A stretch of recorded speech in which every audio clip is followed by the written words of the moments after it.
يا أيها الذين آمنوا كتب عليكم الصيام كما كتب على الذين من قبلكم لعلكم تتقون।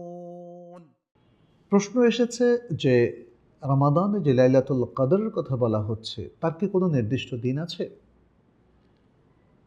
উত্তর হলো হ্যাঁ, তার নির্দিষ্ট দিন আছে। তবে সেই দিনগুলো রাসূল সাল্লাল্লাহু আলাইহি ওয়াসাল্লামের বিশুদ্ধ হাদিস অনুযায়ী রমাদানের শেষ দশকের মধ্যে সীমাবদ্ধ। রমাদানের শেষ দশকের কোনো এক রাত্রিতে লাইলাতুল কদর, এমনটি আমরা অনেকগুলো হাদিস থেকে জানি। রাসূল সাল্লাল্লাহু আলাইহি ওয়াসাল্লাম বলেছেন, ইলতামাসুহা ফিল আশরিল আওয়াখির মিন রমাদান, তোমরা রমাদানের শেষ দশকে লাইলাতুল কদরকে খোঁজো। আবার কোনো কোনো হাদিসে এসেছে রাসূল সাল্লাল্লাহু আলাইহি ওয়াসাল্লাম বলেছেন, ফিল ভিত্র মিনাল আশরিল আওয়াখির, যে রমাদানের শেষ দশকের বিজয় রাত্রিগুলোতে তোমরা লাইলাতুল কদরকে খোঁজো। আবার কোনো কোনো বর্ণনা এসছে, ফি তাসিআতিন তাবকা, ফি সাবিআতিন তাবকা, ফি খামিসাতিন তাবকা, অর্থাৎ 9 রাত্রি থাকতে তাকে খোঁজো, 7 রাত্রি থাকতে তাকে খোঁজো, 5 রাত্রি থাকতে তাকে খোঁজো, 3 রাত্রি থাকতে তাকে খোঁজো। অর্থাৎ এখানে বিজয় রাত্রিকে ইন্ডিকেট করা হচ্ছে, তার মানে 21, 23, 25, 27 এই রাত্রিগুলোকে বলা হয়েছে। উলামায়ে কেরামের নানা গবেষণায় কেউ কেউ এটাও বলেছেন যে এই রাত্রিগুলোর মধ্যে 27 রাত্রি হওয়ার সম্ভাবনা অনেক, যেহেতু সেটা বিজয় রাত্রি। তাহলে আমরা বলবো যে কোনো সন্দেহ নাই লাইলাতুল কদর রমাদানের শেষ দশকে।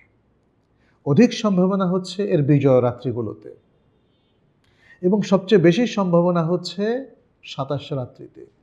তবে বছরের পর বছর, শত শত বছর ধরে শুধুই কি 27 রাত্রিতে? নো, রমাদানের শেষ দশকের লাইলাতুল কদর রাত্রিটা এটা মুভ করে, কখনো 21, কখনো 23, কখনো আবার 22, কখনো 24, কখনো 25, কখনো 26। অধিকাংশ রাত্রি হচ্ছে 27, অধিকাংশ, সবগুলো নয়। তাহলে আমরা বুঝলাম যে বেশি সম্ভাবনাময় রাত্রি হচ্ছে 27, এর চাইতে একটু কম সম্ভাবনাময় রাত্রি হচ্ছে অন্যান্য বিজয় রাত্রিগুলো, এবং তার চাইতে কম সম্ভাবনাময় রাত্রি হচ্ছে শেষ দশকের জোড় রাত্রিগুলো। এভাবেই আমাদেরকে চিন্তা করতে হবে। তবে বুদ্ধিমান সেই মুসলিম যে প্রতি বছর শেষ দশকের সব রাত্রিতে সম্ভাবনার কথা মনে রেখে সে ইবাদত করে, তাহলে কোনো সন্দেহ নেই তার লাইলাতুল কদর মিস হবে না।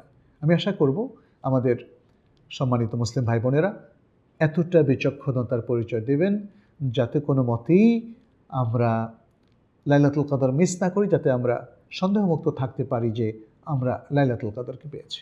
আল্লাহ তৌফিক দান করুন।